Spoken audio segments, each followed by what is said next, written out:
evening, everybody, and welcome to our October meetup.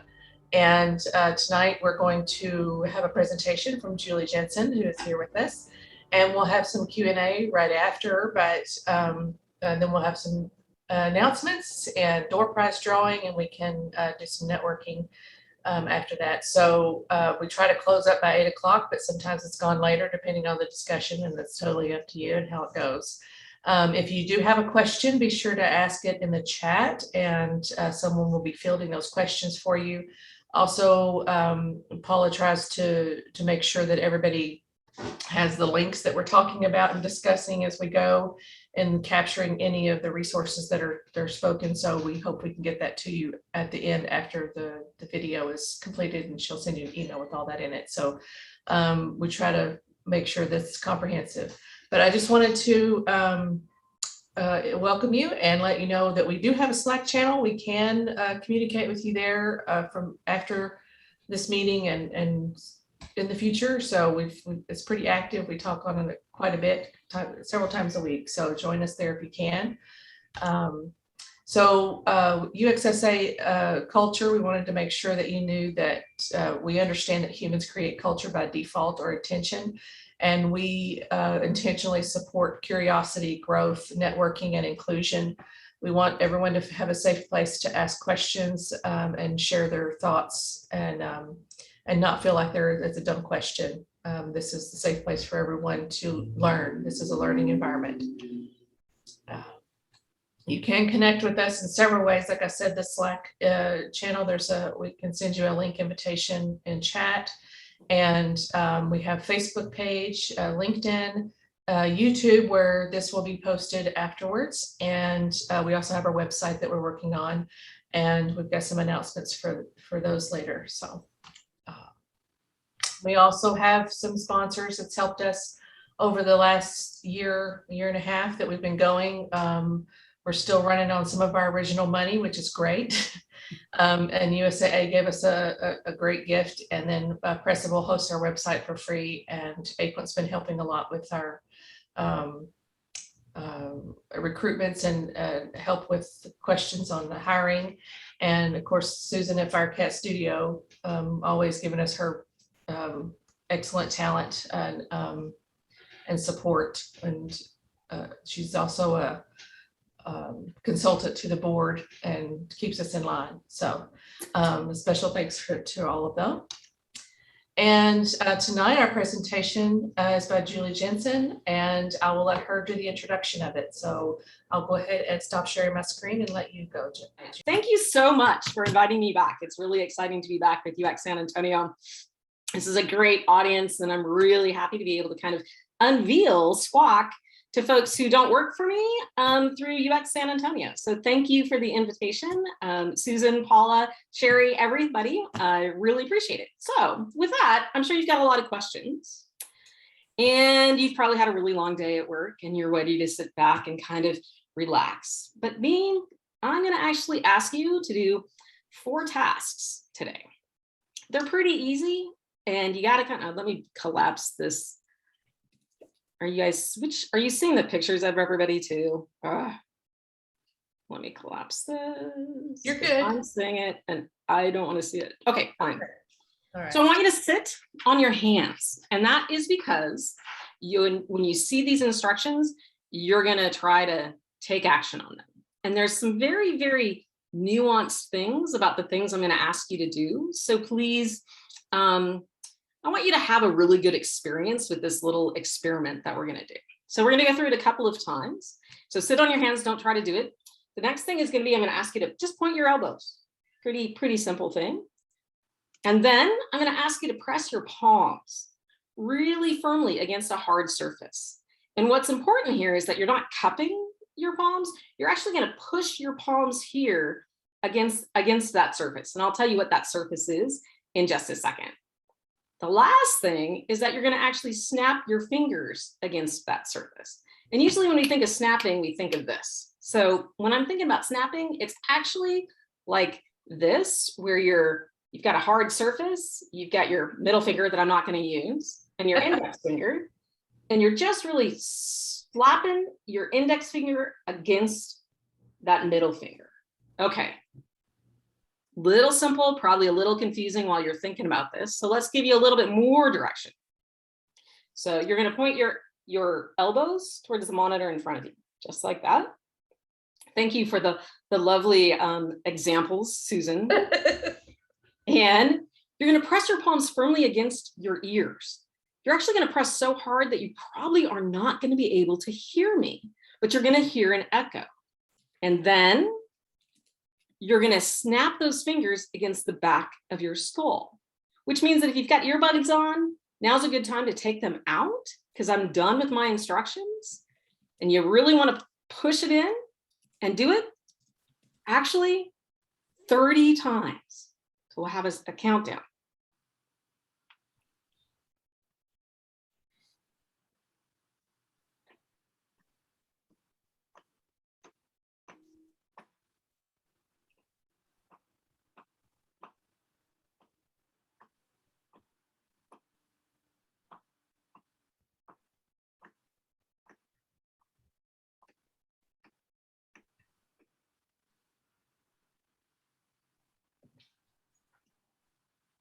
Anybody want to share what might have happened? I just heard a lot of thumping. Heard a lot of thumping.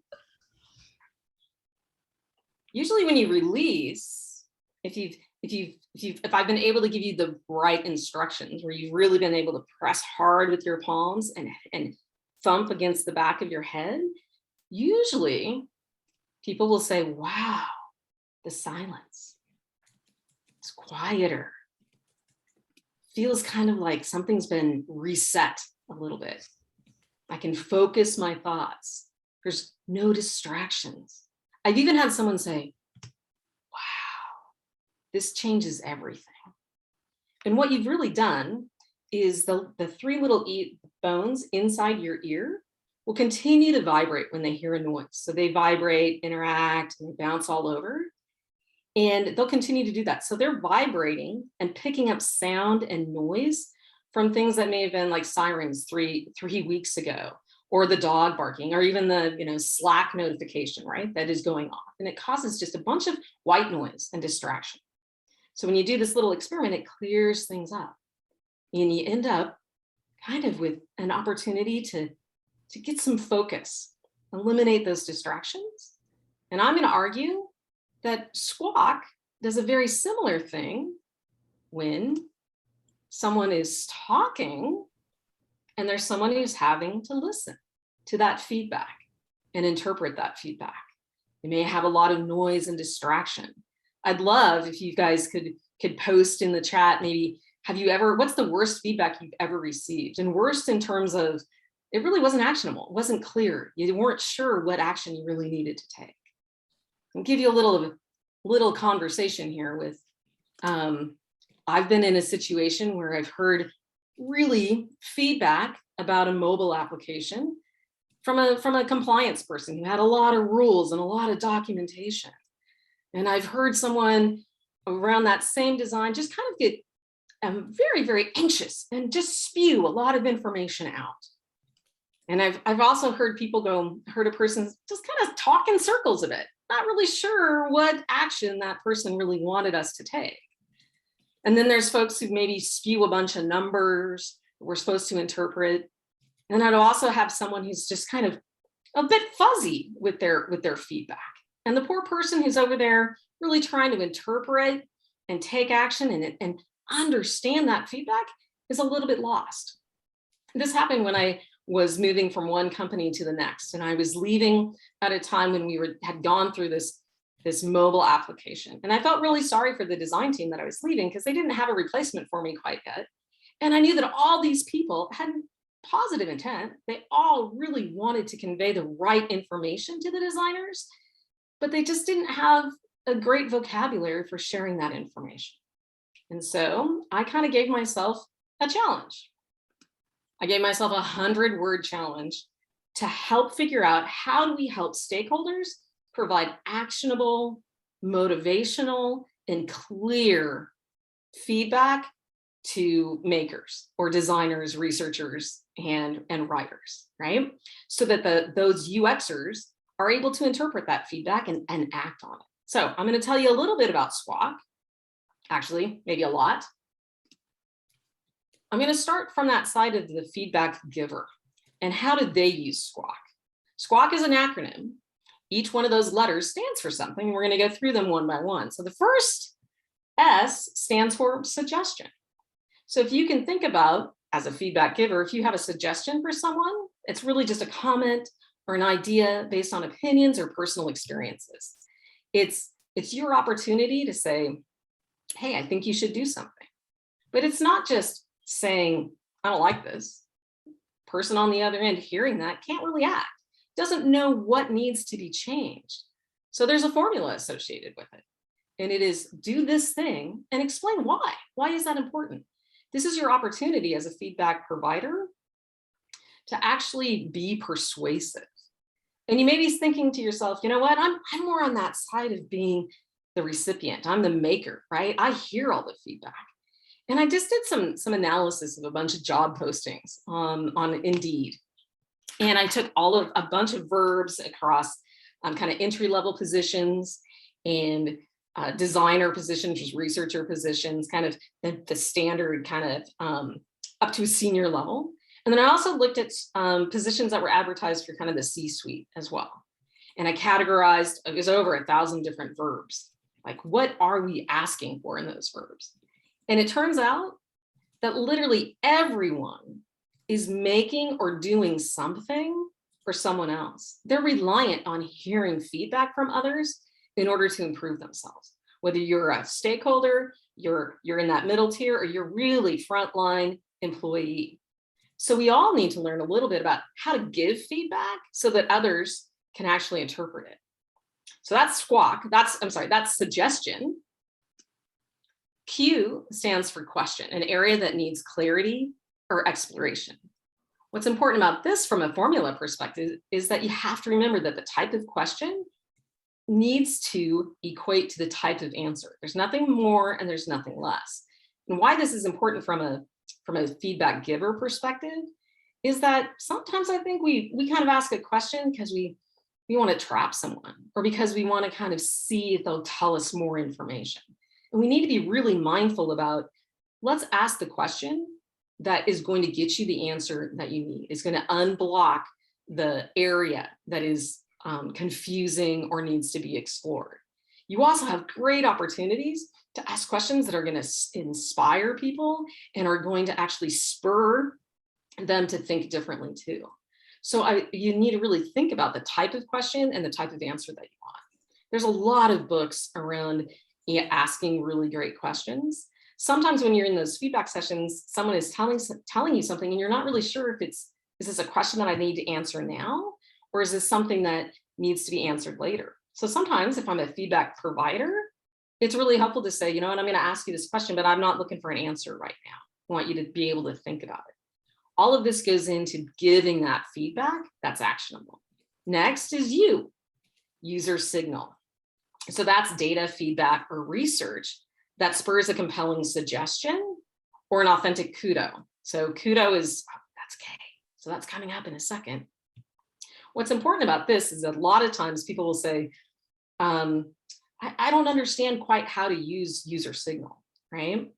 And when those people are not the researchers themselves, it makes me realize maybe we haven't done a great job sharing the user research results. I want my stakeholders to actually pull that data, that feedback in when they're giving my team feedback about our designs. Here's the formula for that, right? It's like, describe the known user signal. What have you heard? What is it that you have collected over time or in the data? And then if the design seems to be veering from that, provide a suggestion to improve, right? Pull in authentic user signal to make your suggestion even more persuasive. Or wow, if you're aligning to that, if the design is actually aligning to the user signal that you've understood, why not give them a great kudo, an authentic kudo, to congratulate them for solving that user pain, right?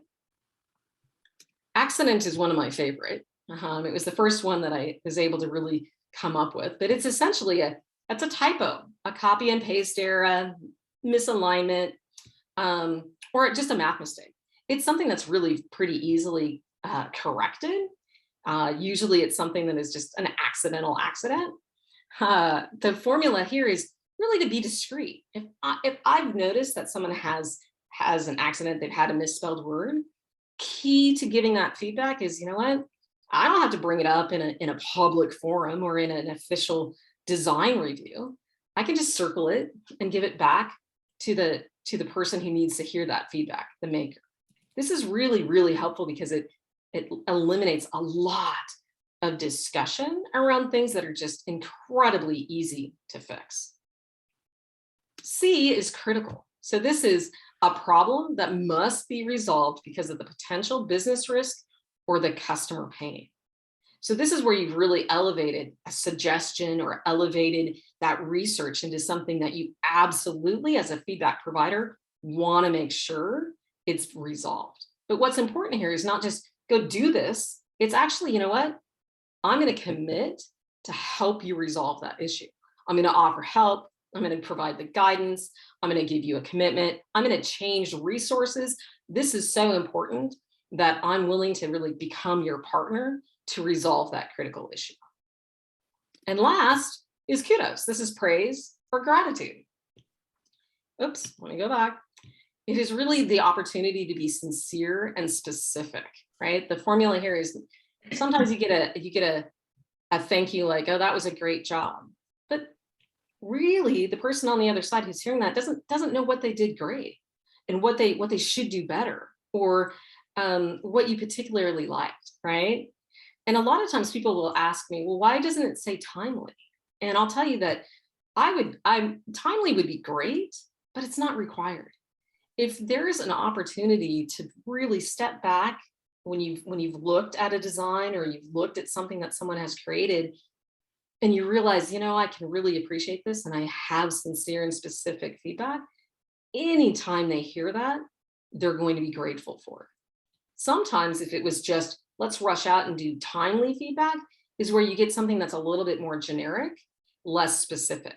So I recommend, if you're going to give a kudo, right? Great if you can do it right then and be sincere and specific. But if you have to wait, that's okay too. The important thing is to convey to the person why you are grateful and why you are giving them some praise for the work that they've done. Now let's move on to the other side, the people who are hearing the feedback, right? Usually in a design review or a feedback session, everything kind of gets dumped onto the maker. Hey, go and interpret what everything's happening. I just described some of the formula to help people provide better feedback, but guess what? You're kind of responsible for figuring out and accepting and figuring out what to do with those suggestions. So a couple of hints here when you're hearing a suggestion, or really if you're hearing someone maybe just spew on about, well, I think this, you have to have enough gumption to be able to say, well, it sounds like you are encouraging me to do this because of why, right? You're going to translate their opinion actually into a suggestion. And what I tell my teams is, you know what? If people aren't actually going to turn it into something that you can act on, for the most part, you can just ignore it. If it's an opinion and it's not actionable, you're not obligated to act on it. Now, when someone has actually very carefully, like a stork, delivered their suggestion, you owe it to them to be very, very, to consider that suggestion as a precious item. And you want to make sure that you close the loop back, right? You want to make sure that you convey that you understand the suggestion and that you are tracking what you did with it. If you ignored it, hey, do you have a great rationale as to why you ignored it, why it didn't fit into the scope right now, or if you did accept it and do it, they need to know that as well, right? This is especially important the further you get into the life cycle of a project, right? Stakeholders and managers get much more interested in what's happening as the project gets closer to release or launch. And you have to really track what you're doing with all the SQUACK feedback coming in those later times. So keep that in mind when you're hearing feedback. or suggestions. When you hear questions, right, make sure you go back to that. Hey, what is the question that's being asked? And how do I provide the answer that is correct? The formula there was question, type of question equals type of answer. I've seen people who have been asked a question and their answer dwindles off and goes in another direction, maybe even more details that are really important to the individual, but not really focused on why would that person be asking that question, right? And so if you can really think about, if they're asking that question, make sure that you answer it. If they ask a yes, no question, they probably need a yes, no answer, right? If you provide too much information, it might encourage them to ask more questions. Or if you don't answer the question and you answer it with something that feels kind of related, but it's over here, you're going to spur them to ask more questions and dive deeper and maybe even get you on the defensive, right? So I'm not suggesting that you need to hide or that you need to be dishonest, but just really try to recognize what's the type of question that you're being asked and answer that. And then you'll have a better opportunity to express things that you need to express to that stakeholder or the people that are providing feedback as well. There's some great examples of this that when I was at Microsoft, where all of the executives were very, very attuned to power questioning, and you felt like you were kind of in a situation where all the spotlight was on you and you were having to answer the questions.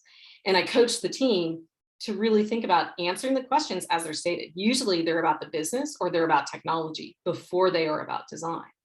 And when you're able to answer those questions, then all of a sudden the air kind of opens up a bit and you're able to talk about what's important to you from a designer perspective.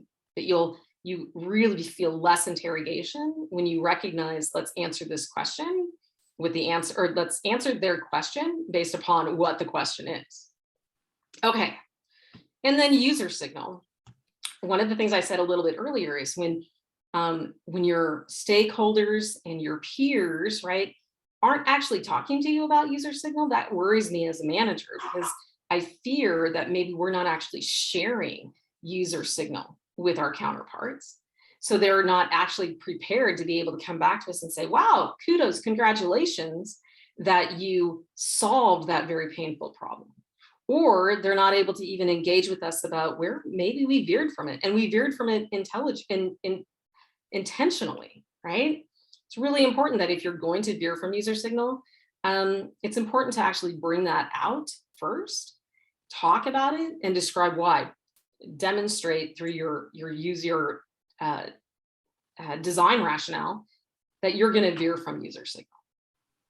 Accident, this is great. If there's accidents that are reported to you, you can take them, run with them, and fix them. But it's crucial that you do that. What tends to happen is if someone has identified an accident and they've given it to you discreetly, guess what? If you don't fix it, the next time they see that same accident, it's going to become a point of conversation, right? Now, I can say this very specifically. My name ends in S-E-N.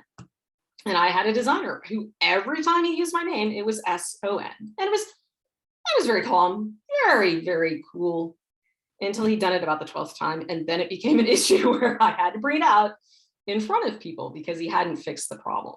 So it is one of those things that you want to make sure your stakeholders are, if they're taking the time to give you those accidents, fix them and be appreciative that you didn't have to spend the time talking about them. And then critical. You don't necessarily have to be concerned that criticals are going to be really labor intensive and painful.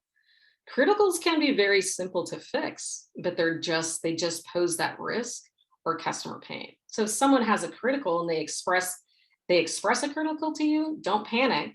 Just know that that is your opportunity to really dive deep and understand what the problem is, because they are willing to give you that commitment to help you solve it.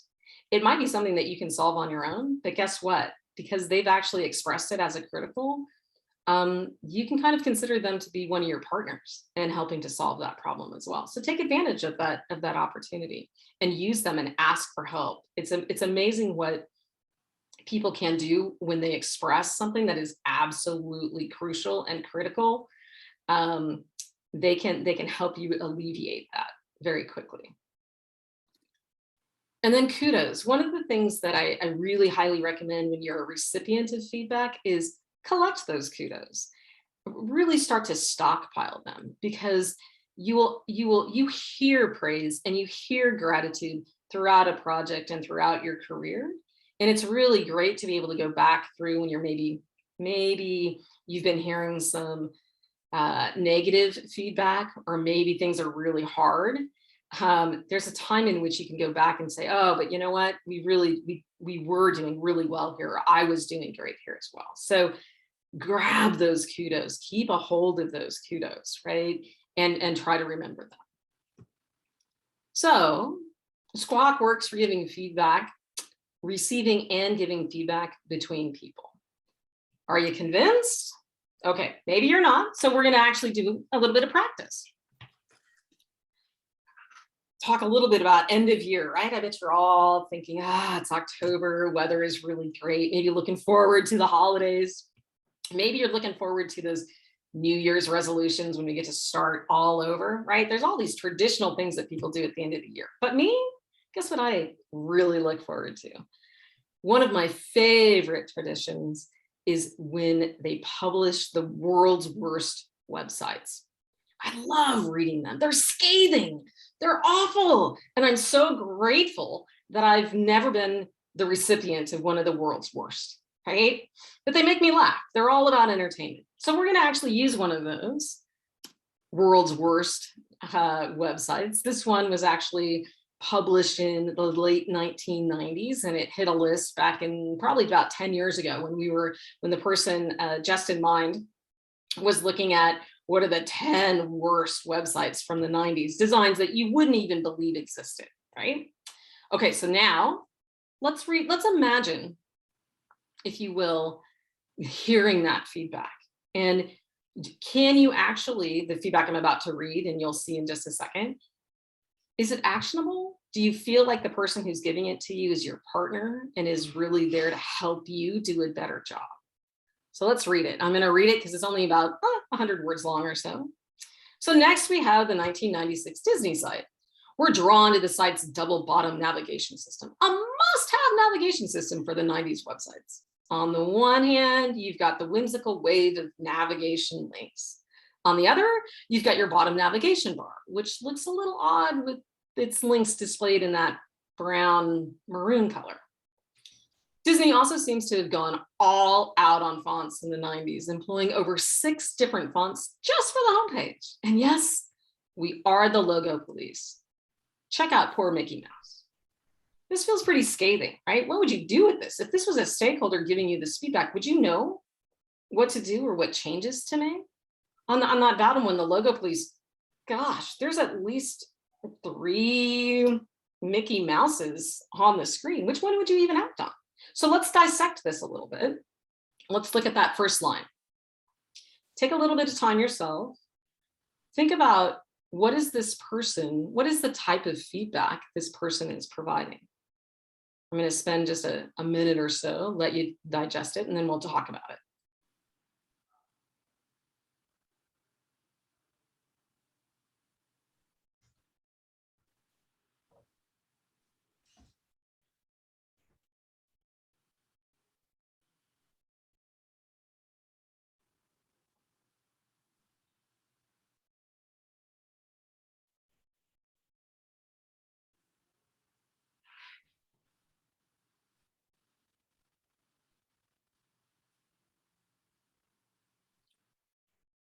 Anybody have an idea of what type of feedback this person is giving? I think it's a suggestion. Cool. Yeah, I would too.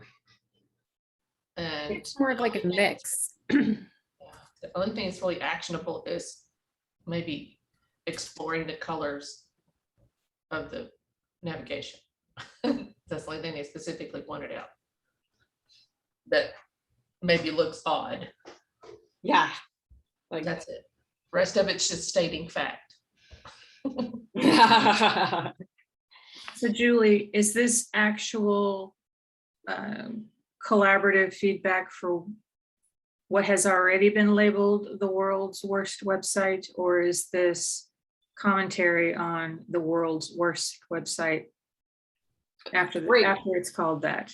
Yeah, so that's a great question. So this was a list of the 10 websites you wouldn't believe existed. So it was kind of the world's worst of the 90s. And this is how the person actually provided their critique of that. Yeah, it's total sarcasm as far as I'm concerned. Yeah. So it's sarcasm, but if we were to actually try to imagine, how would you translate that and give actionable, motivational feedback to the person if you really wanted to partner with them? I know that this is a little bit of a farce, but I really didn't want to risk pulling in a real design and picking on the people who were giving the feedback. So this is like the extreme example of kind of rude feedback to a designer. Yeah. And so you're asking, just to make sure I understand, you're asking how would we actually turn this into a positive? Yeah, how would you construct it we've suggested that it's a suggestion, and if a suggestion is, hey, do this because of why, how would we do that? It's a suggestion is really based upon your expertise. How would you construct it as a real suggestion and not just an opinion? Yeah, let's explore some colors of the second navigation. Yeah, I'd also turn around and give the designer or whoever the opportunity to explain why they did, made a certain decision, right? And then maybe you have something a little bit more to go off of, right? That's the question. Let's talk about the 2 navigations. Oh, and I noticed that you've got books twice. So, oh, maybe we could, and then you start getting into riffing about getting into more specific feedback that you could provide. Great. Yeah, absolutely. So it's like, how do you actually use it as an opportunity to engage the designer instead of just complaining, right? Yeah, I would break it up into categories. I would divide it up into images, navigation, branding, and color, and ask about each one. Cool. All right. So now I've rewritten this as my example, and I'm trying to be really exemplary. So we'll see how well I did. I broke it up into 2 different suggestions, really trying to articulate why I wanted things to change. In this first one, it's all about making it easier for screen readers, right? This is what's important, trying to pull in that do this thing, right? Has so many redundant links. Let's remove the links in the wave. Let's make this better for visually impaired folks. Secondly, that second part, right? That was the wave. And the second part is, what are those links on the bottom and why are you using brown and maroon, right? But we don't have to ask the question at the time, especially in the late 90s. Let's just underline them with blue text. Now, if you were the designer hearing this feedback, would it be clearer what was expected? Oh yeah. And maybe you still own whether you're going to make the change or not, but at least you understand a little bit more about why the change is necessary. And I would argue that it's a little bit persuasive. It's like, oh, yeah, I'm kind of sympathetic with screen readers. Maybe that is something I should consider as well. Let's move on to the second line in the critique. All out on fonts in the 90s, employing over 6 different fonts just for the homepage. How would you feel if your designers, or if you as a designer or your design team kind of heard that? Is it clear what to do? No. Well, I would definitely cut it back. If I was the designer, I'd say, okay, let's cut it back. No, I'm inclined to think that they're trying to, if I put it in a box, it might be a user signal, but I don't know that it would fit that. If anything, a suggestion.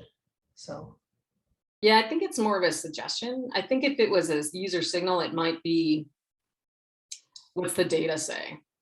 And maybe, well, how do you pull that data into making a suggestion? Right. I think it's a suggestion. Any counter arguments? Anybody think it's something else? Well, let me give you kind of what I would say. Again, this is pretty lengthy, but it's trying to make it actionable and trying to persuade, right? Like it's about legibility of the page. Let's recommend removing one of them, right? Remove the font or use the same font. I suggest eliminating a couple more fonts for even better legibility, right? Your design team or the person, if you are responsible for this, you'd at least have a better understanding of why this was a suggestion, right? There's one more sentence. Mm-hmm. What do you think of this? What category is it? Is it just bullying? Yeah, Yeah, yeah. It's worthless. certainly not kudos. Yeah, that's bullying. That's sarcasm. So I would actually label this one a critical. And the reason I would call it a critical is because as a stakeholder, I might really want to reinforce the fact that we've built this brand for 70 years. And as part of making it a critical, I'm also committing to helping you find the web optimized logos and images. I'm helping you find where they are so that you don't commit this problem again. And I'm also trying to point out where the logo is actually remiss, where there's a problem. So this is also an example of where just because it's red, right, in a critical doesn't mean that it's going to destroy your timelines or anything. It's a pretty simple fix.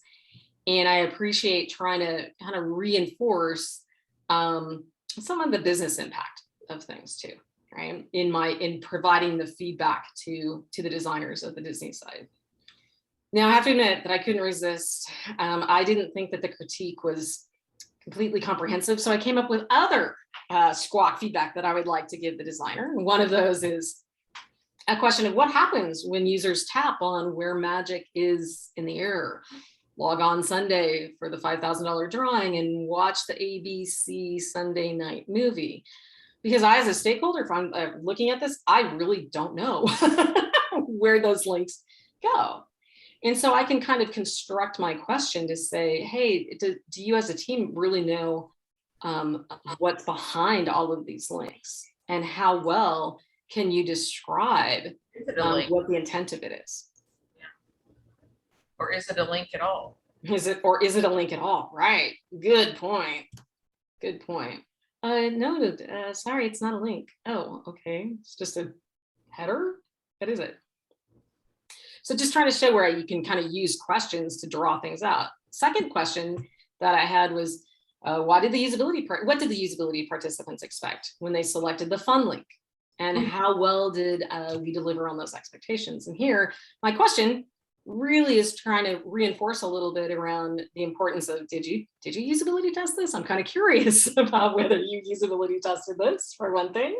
Has anybody else seen this? Exactly.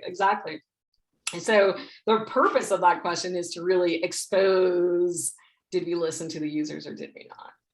And then the last one that I would want to do, and it's SQUACK ends in a K for a reason, because I think it's important to provide praise and gratitude, is trying to showcase, hey, thank you for aligning to these business areas, travel, movies, and television. Of course, I'm making this up. I don't know that this is really the case, but trying to reinforce things that they've done well and up-level it to, it's really important that our website does reflect the things that we are showcasing, our business areas, right?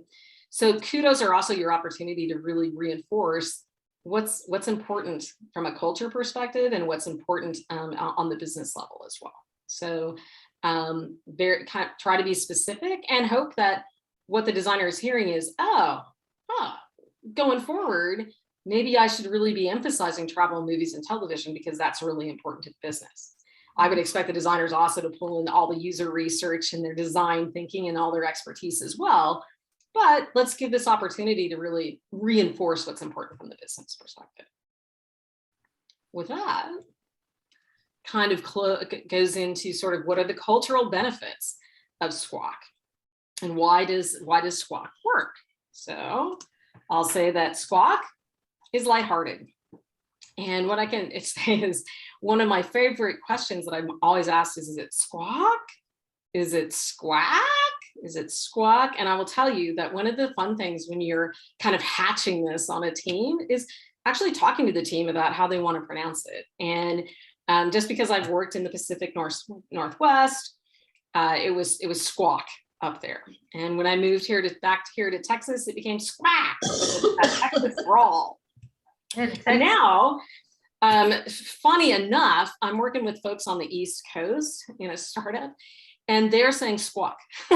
So everyone has a little bit of a different taste on it, but it's kind of fun to talk about. Now, I bring that up because actually there's 4 different types of humor that people will have. And one of them is kind of affiliative is the name of it. And it's really where you poke fun at everyday things in a harmless way to bring folks together. So think about puns, wordplay. That's really what SQUACK is all about. And pronouncing it is really a way to bring that sense of humor into the work environment.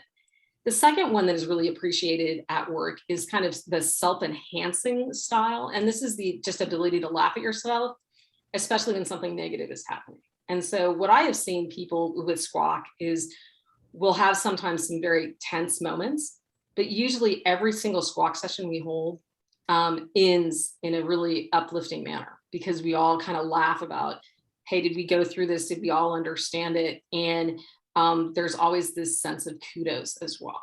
And so being able to laugh at yourself when something negative is happening is really impactful in the culture. There's two senses of humor that are a bit negative. You can understand why: the aggressive, that makes fun of somebody in a bullying manner, and then self-defeating, where you really are underlining the poor me kind of attitude. I bring all of this up because there's actually been research done that when managers can bring a sense of humor into the work environment, it leads to higher job satisfaction, and people feel better about their employer when they're laughing. And that's great. I'm really excited that just this past June or July, they've actually also been able to show that having a higher satisfaction and more engagement with your employer actually leads to more creative solutions as well. So social behavior and personality volume 49 this year is really starting to show where that stronger engagement can lead to better business interactions too, better business results. So be lighthearted, have fun at work. Secondly, it enables a non-confrontational and authentic way to speak up. I have seen people at all levels in SQUACK sessions really have this framework to be able to convey some negative feedback or things that they might not have been willing to share originally, but because it's just a suggestion and they know how to use this framework and everyone understands the framework, it's easier to bring it up. This is important actually because when you are infusing meetings with this formula, people are frank. There's actually been research done. This is an old study, but it's still, I think, pretty relevant, where there was an airline in 1978, so a long time ago. But the situation was, it was United Air 173, where the lights went off and they were having problems with landing gear. And everyone in the cockpit focused on what the leader, the pilot, wanted them to focus on. What's wrong with the landing gear? What's happening? What are the options here? And everyone was in this position of wanting to please that person who was the leader, that when the light went off that said low fuel gauge went off, they actually dismissed it. They didn't pay attention to it. The air traffic controller even stepped in and said, are you aware that there's a low fuel? And they ignored it. And it really, when they went back and did all of the diagnosis of it, it was because they were trying to please this person. They did not want to be confrontational. and the plane went down 6 miles outside of Portland, Oregon. I'm pleased to say there was a limited number of fatalities, but this could have been what became the big study that changed how pilots and the crew actually interact together. It's very important to be able to bring up things to your leaders. And I have seen where SQUACK has been able to do that. I've heard from leaders who've been really pleased that people are authentic and tell them about their own feedback. And it just clears the way to kind of do that. So it also encourages underrepresented and shy folks to participate in feedback. I've seen where a very shy person who really paid attention behind the scenes was so pleased to be able to have SQUACK, because she could bring up very calmly that something was critical and needed to be changed, and she never had to raise her voice. It just actually brought more attention to it, and we could get on with the solution. She didn't have to step out in front. She could actually just express something as a critical. It also focuses on vital feedback rather than careless errors. We kind of talked about this with accidents, right? Use some discretion with accidents. I have a great example of this where I was at Capital One, and we were all sitting in this conference room going over a strategic plan. And there's been many hours focused on this. We're sitting with our, top executives, and we read the document. And the first thing that the head of technology says is, I noticed that there's a typo in the header. And literally 3 people said, just circle it and give it back to her. And it was like, wow, we didn't have to talk about it. He did exactly that. He circled it, right? Noted it. And in the end, he was just like, thank you so much for reminding me about the SQUACK formula, right? Because there was no reason for us to have to talk about that. That was really squawking. So it works. It also untangles real risks from mere worries, right? And so this I have seen predominantly. I've worked very often in financial service industry, where there are so many rules and regulations around things. And at one point we were in a design review, and I looked out at the team, and it was, oh my gosh, we have twice as many lawyers as we do designers, right? And so everything becomes a critical when your lawyer, your regulatory partner, is suggesting something. And when I introduced kind of this idea of SQUACK, it became this opportunity to go, oh, wait, I am a legal person, but I'm not expressing a legal opinion. I'm just expressing my opinion. And that's a suggestion. And if it was a critical or a compliance issue, it came out as a critical, it came out as a C. And so we were really able to distinguish that. It was very fun, actually, because we started to see where something that was really important in one jurisdiction was not in another. And we were able to actually watch the lawyers work it out for us, instead of just accepting everything that everyone said and having to go back to our desks and figure it out. Because they were using this framework on how to express a suggestion versus a critical, they were able to kind of come together and figure out if it was really, if that was really the case or not. So I've seen that happen. It also clarifies the responsibility for solving critical problems. I kind of mentioned that a little bit with Disney. This was a really important, again, at a large company where we were not a part of the enterprise design team, but we needed the enterprise design team to accept this kind of rogue thing that we were doing. We worked really well with the enterprise group, and we brought our design to them, and they always were saying that it didn't comply with the standards. And when we introduced the idea of suggestions versus critical, and that critical was really, we needed their help to solve the issue, we still partnered really well with them, but they realized, oh, we can't really justify that this is a critical issue because we haven't done our documentation. But our team was able to help them with their documentation to describe why this was a critical, right? So it was a great conversation to be able to have. It empowers folks up, down, and across the team. This is This is really true, especially when it's really taken hold in your culture where I love it when folks will come to me and say, hey, can I squawk this? And it's typically not a design. It's not UX assets anymore. It's typically more roadmap types of things. And I love the opportunity for them to actually feel free to give me that feedback as well. And they feel empowered, and I feel empowered to be able to provide my opinion to their work as well.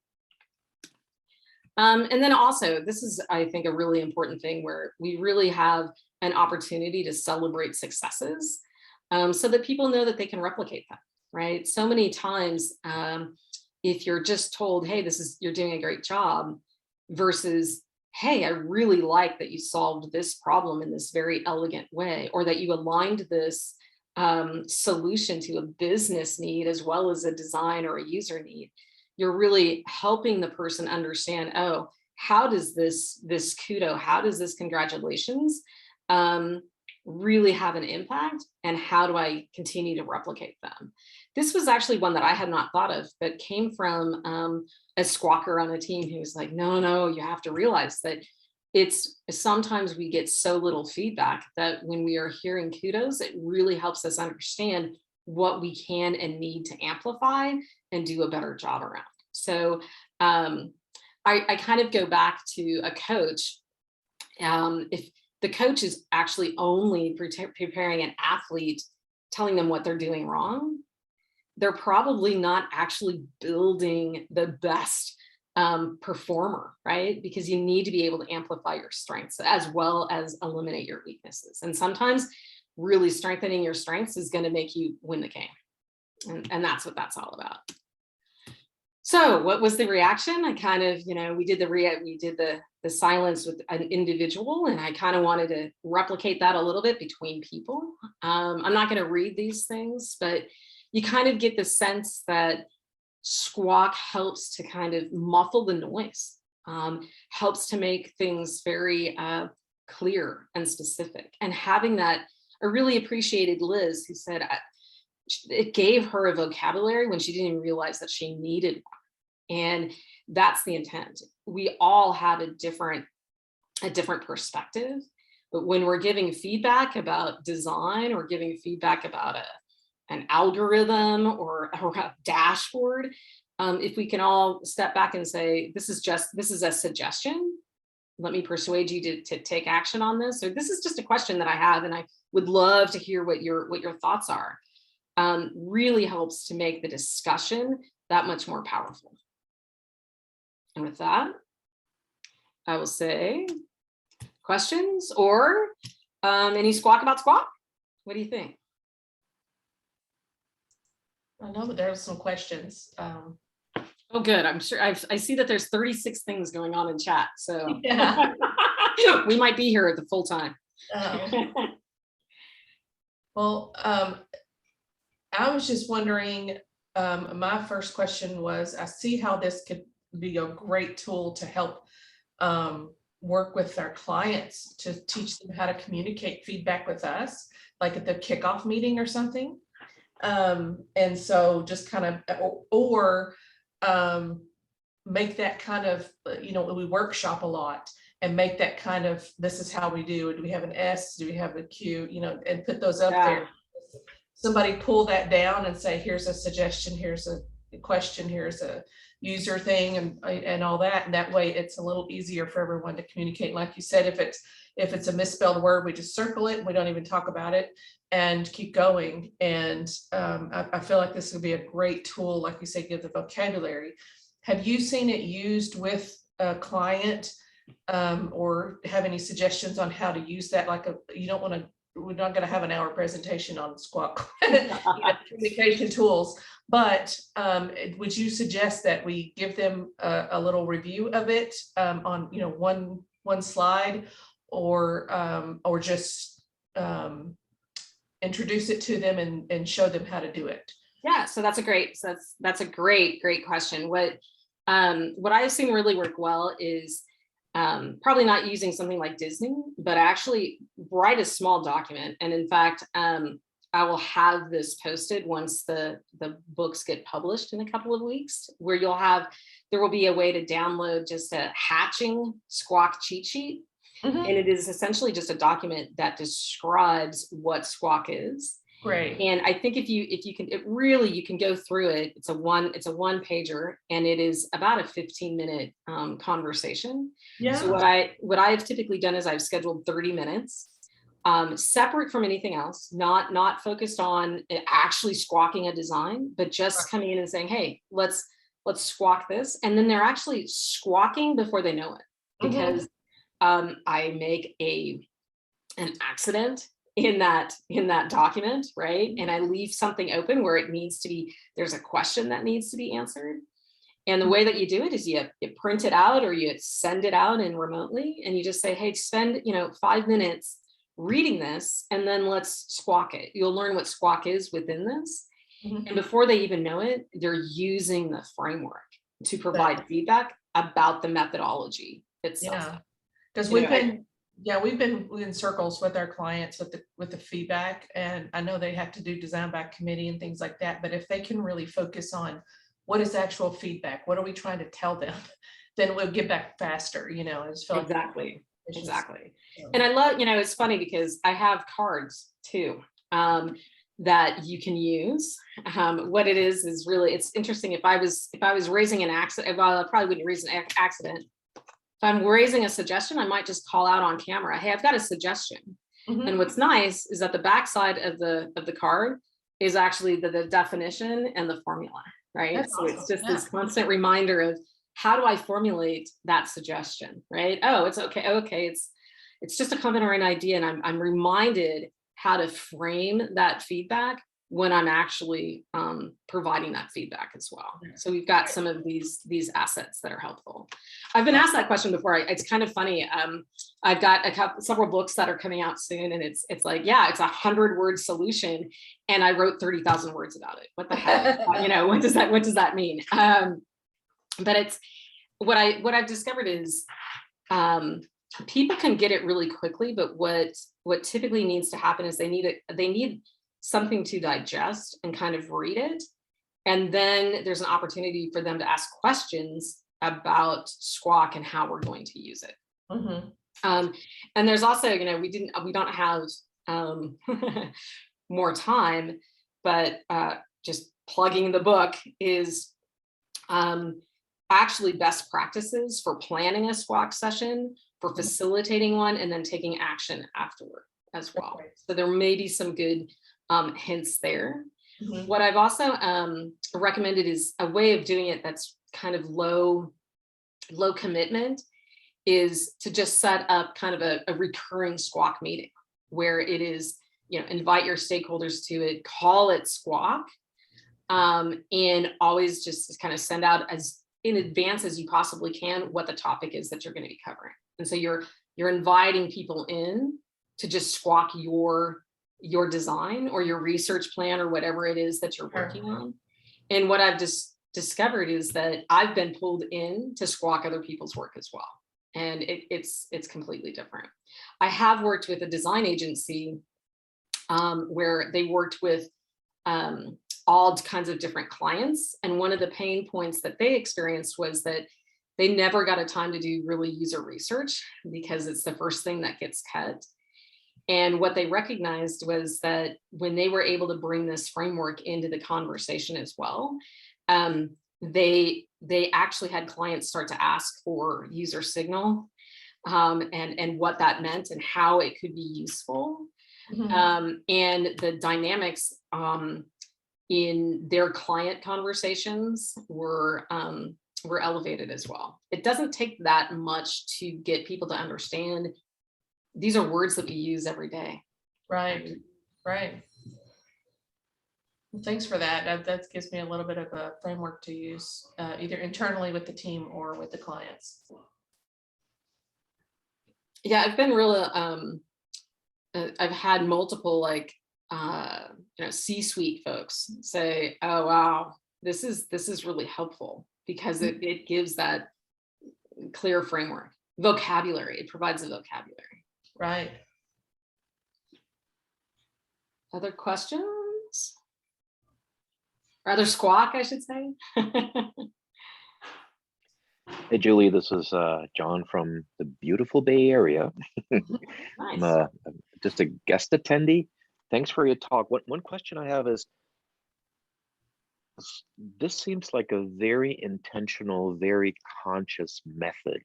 Have you observed that over time, people kind of adopted it as an organic way to communicate in general? And if so, how long did that take? How much practice did it take to get away from, let's say, using the cards that you showed to consciously formulate feedback to naturally following the SQUACK outline without these helper tools? Yeah. It takes, I have seen where, you know, when you're using digital tools, like even Google Docs with the opportunity to leave comments, people will start to just start their comment with an S or a Q or a U or what have you, right? Because when they're using it, what they recognize is that the recipient has a better understanding of what they're asking for and will be able to respond better as well. So it's not something that needs a whole, I mean, I've created some assets to help people really hatch it, so to speak. But what I've discovered, even after just giving an 8-minute talk about it, I had just introducing it, just the definitions. A year and a half later, I had a person reach out and say, I really wanted to, she expressed kudos to me for having introduced her to it because she was able to implement it at her company just by using it and talking through it. So it does pick up. I think that there's tools you can use. I recommend, you know, schedule your meeting at, you know, schedule meetings with, hey, this is a SQUACK feedback session. This is a SQUACK review. Places where I've worked, we set up recurring meetings with the word SQUACK. And we kick off every one of them with, here's the definitions again, and here's how you use it. It's picked up organically. It's been used way beyond design assets. I've seen where they were doing code reviews with SQUACK. So it's got some meat to it. I'm not sure if I'm really answering the meat, so to speak, of your question though, John. Oh, absolutely. And it was very interesting. It's interesting to see that you say there is a kind of organic adoption, but it's still explicit, right? That you mark a piece of feedback to say, this is the intended type of feedback. So the recipient has a more defined mindset when receiving it. Absolutely. Very cool. Yeah. The question and not a critical, right? Yeah. It's a question. It's you know, why are you doing it this way? Or, you know, why are you not listening to the business needs? You know, it's like, that's a critical, you know? Right. Yeah. And sometimes it's like the questions can show curiosity but it's interesting because you also sometimes have to turn it when you don't know what the category is. You kind of have to go back to the feedback giver and say, it sounds like you're making a suggestion, or it sounds like this, you're suggesting that I do this or this or this. I'm one of those people who tries to have fun at work. And so I always try to come back and say, I'm not clear what you want. This is what I'm thinking. And I'll say, there was one situation where we were working on a voice response system and the person said, I don't like the voice. It's not very friendly. And it was like, okay, I can't really act on that. How do I act on that? And so I turned it around and said, okay, it sounds like you want us, it sounds like your suggestion is you would like to have us test out with more voices to detect whether people think this is a friendly voice. Or maybe you're suggesting that we should use my voice as the voice response system because I'm friendly. And I'm trying to kind of make a joke out of what the feedback is so that I can really ask them to pinpoint what the suggestion is and give them that opportunity back. there's typically a little bit of give and play if someone's not following the formula, that you ask questions and you lead them toward, this is what I think you are trying to make a suggestion and not ask a question. Right. And that one sounds like you're trying to suggest that we have some user information back on this. So yeah. Are you the user signal for this? Oh, well, we haven't gotten that. Exactly. Oh, it sounds like you're worried that we don't have any user signal on this or whatnot. That's the question. What also tends to work is, I'm a big believer in giving people the opportunity to react kind of individually. And so when I do design reviews, it's really try to provide context. Context is critically important for people to understand, where are you in the life cycle? What kinds of categories are you really, what SQUACK categories do you need at this time? And provide that context so that when they are giving the feedback, it's better. But I'm a big believer in providing that context and then giving them access to the design, or let them play with it on their mobile device, right? Even if it's a wire frame, let them experience it. Let them do their own SQUACK, right? Let them create and come up with what their suggestions are and what their questions are, et cetera. And then come back as a team and say, okay, who wants to go first? Is there anyone who has sort of overarching SQUACK, right, around everything? And then go person by person, page by page. Great. So, well, what I mean is, let me backtrack. That could be a little confusing. Ask the first SQUACKer to go through all of their feedback, right, across, or if it's a document. Let me back up. Sorry. Hope this gets edited out. Well, you can get it out. If there's a little bit difference if it's in paper, because you're all together, or if it's a digital asset. So let me be probably more realistic. We've moved into the digital age. What we do is we actually have created in Figma different color post-it notes. And we ask everyone to just go out and look at this design in FigJam, and they post, if it's a suggestion, they use a yellow post-it note and they provide their suggestion. They use Q all the way through. And we turn on the timer and we give them, 15 minutes, ask if everybody's done, right? And then in the end, it's my responsibility, or the designer's responsibility, to go through that. And when you look at it, the first thing you really want to pay attention to are the red colored things, the criticals, because you need to understand them. And they're probably the things that might lead to the most discussion. And then you want to go through and you want to read them like pretty much top to bottom for every screen, and make sure that you understand them first. You don't necessarily have to respond to everything. If there may be some things that are like, oh, great idea, great, verbalize that. If it's a question and you have the answer to it, great, answer the question. If you don't, you can delay. That's a great question. I'm going to have to get back to you, right? And what's really helpful there is if you put some kind of marker on it to say, I need to follow up. And what you're doing is you're acknowledging every piece of feedback. But you've also told your SQUACKers to read each other's notes as well, because what you don't want is duplicative notes. You don't want people to repeat what has already been said. And so they're somewhat responsible for reading notes as they are leaving notes as well. So in the end, what you have is you have responsibility as the feedback recipient to make sure that you've understood all of the feedback. Once you've understood it, then you can start to respond to it if that's appropriate, or delay until later. As you get later on in the life cycle, like I said, it becomes much, much more critical for you to take responsibility for closing the loop, right? Early on, typically when things are really ambiguous, you don't have to respond to every single suggestion and every single thing. If you can, that's great.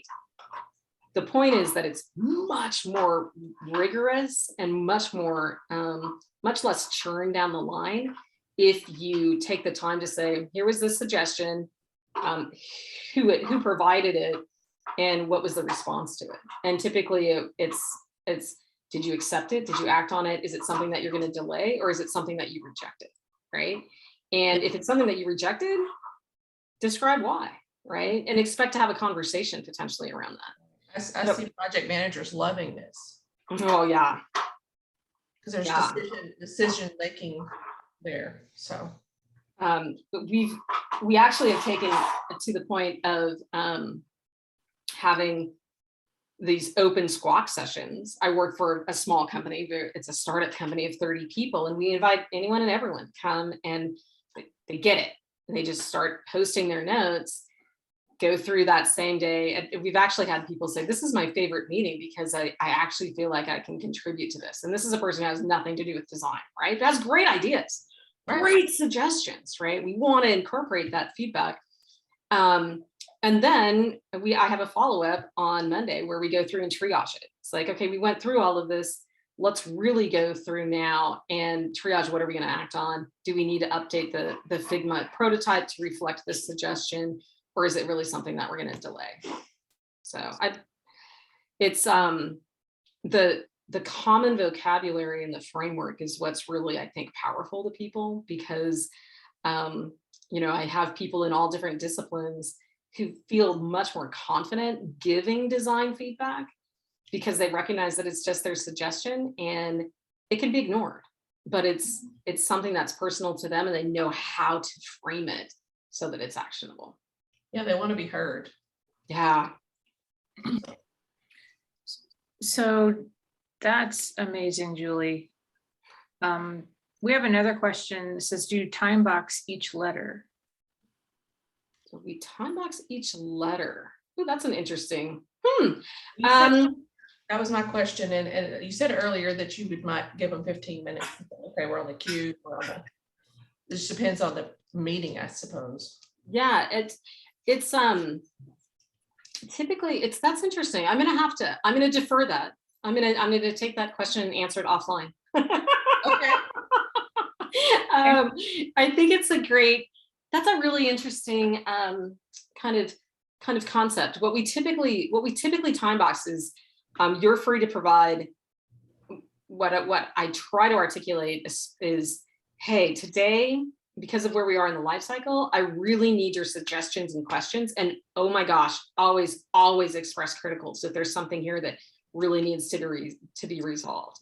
Mm-hmm. As I move further into the life cycle, then I really want to know, okay, are there typos here? Are there accidents? Please call them out because I'm not seeing them. And I feel like this is closer to being done and your fresh eyes are going to help. So call out mark those accidents too.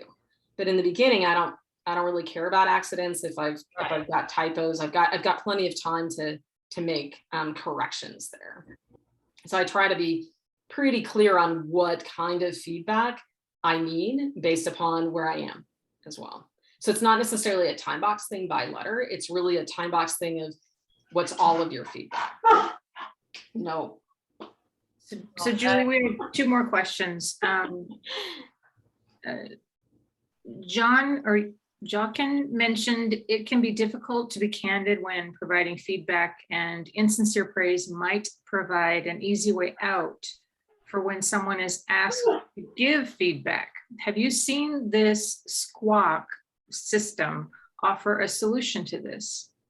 I'm gonna have to ask you to repeat that. My dog was acting up. I'm gonna put you on mute because I'm gonna go into my very boot camp voice. So just a moment. And then I need you to repeat that. Okay. Oh, hold on.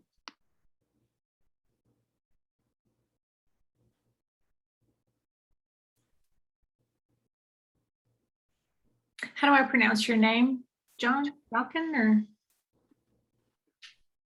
It's either John or Johan. Johan, okay. Oh. Sorry about that. I'm really sorry. Okay.